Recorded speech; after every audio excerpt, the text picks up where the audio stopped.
All right, so because I don't have a basketball jersey, I thought, you know what, I'll wear the tank top for that.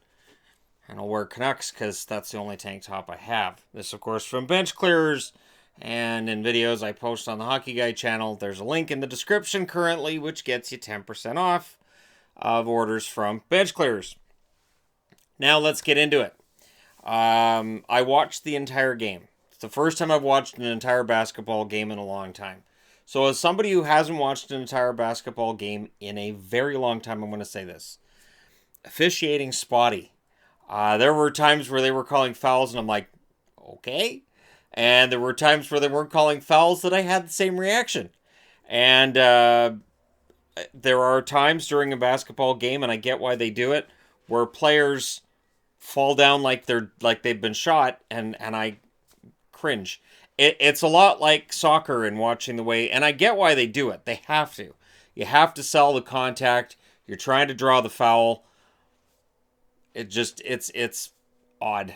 Again, as somebody who hasn't watched basketball in a long time, the Raptors were not the better team. One thing, if the Raptors are going to win this series, they're going to do it through hard work.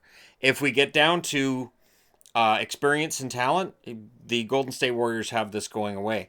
I think that huge run they had there really showed that when Golden State is firing on all cylinders, they can throw Toronto off their game and absolutely are the better team of the two.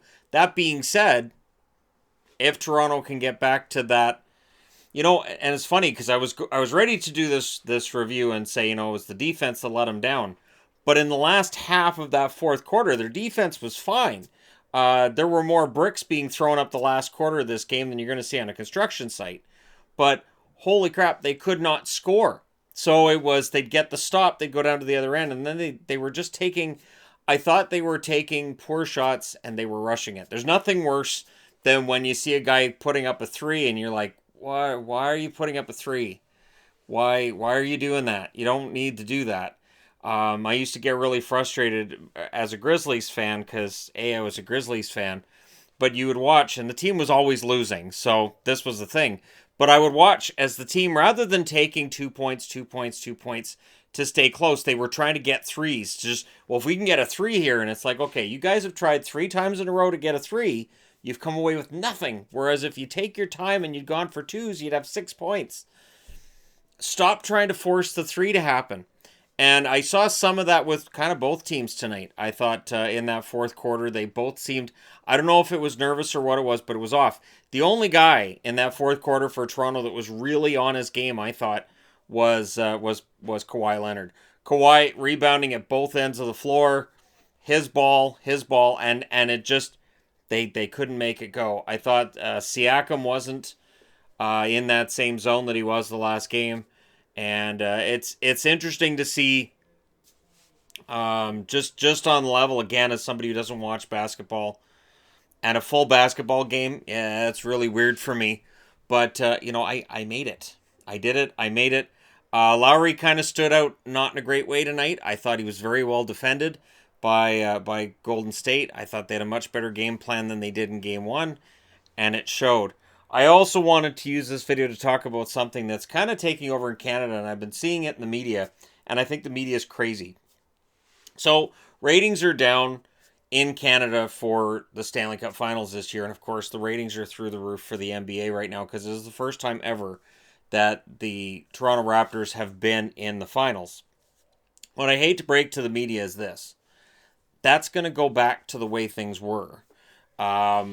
You go to next year's playoffs, round one, when you got Toronto, Winnipeg, Calgary, and whoever else in there again, hockey's going to be really highly rated. What we need is a Canadian team in hockey to do well. While we all talk about bandwagons and people jumping on or jumping off bandwagons, Canadians in general will tune out hockey when there's no Canadian teams that are in the playoffs, whether that's to start the playoffs, like in 2016, or if it's after the first round, like a lot of years recently. Canadian fans are like, all right, what else is on? And in this case, they've had basketball to watch. It's been tremendous fun. I do think some of this will bleed over into next year. The interesting thing is, when you cross the border into the States, the NBA has really low ratings this year. It's the lowest ratings they've had in a decade. And they're pointing to the fact that you don't have LeBron James in the playoffs and Canadian teams in the finals, which means Americans are going to go, well, we don't care who wins here. We don't want to see Golden State win another one. And what's the Toronto Raptors? We don't care. It's a Canadian team. Blah. And this is an old tradition. This goes back to the old World Series won by the Toronto Blue Jays and the ratings that were poor there. So I find it funny because then the Stanley Cup in the States is actually performing really well in these playoffs. The ratings have been up for the Stanley Cup in the finals so far through games 1 and 2. I haven't seen the ratings for last night's game 3 yet, as opposed to last year's Washington-Vegas final, which, as I remember, the ratings were up pretty high for that too. So it feels like hockey's more popular in the States right now than usual. Basketball's more popular in Canada. Bizarre world, but it's fine. It'll go back. Canadians love their hockey. It is our favorite sport. The difference is that, and I've mentioned this recently too, the demographics are changing, where the generation that follows mine is far more interested in basketball than mine was, because we've had Canadian teams in Canada for over 20 years. So there's kids who've grown up with it, been exposed to it, and now they are basketball fans, not hockey fans. So and that's fine, because in a city as big as Toronto, there's lots of room for lots of sports and lots of teams. But I thought Toronto played well in that fourth quarter. They just couldn't get any of their shots to go down. Their defense finally started playing better in that fourth quarter, because it looked like Golden State was just going to score like 120, 125, and then that didn't end up being the case. So there's something for Toronto to work on in the next game, but I'm not going to guarantee I'm going to watch it, because, again, it's basketball. So I'll watch it when I have a chance, but it's not something that I can invest myself in every single game.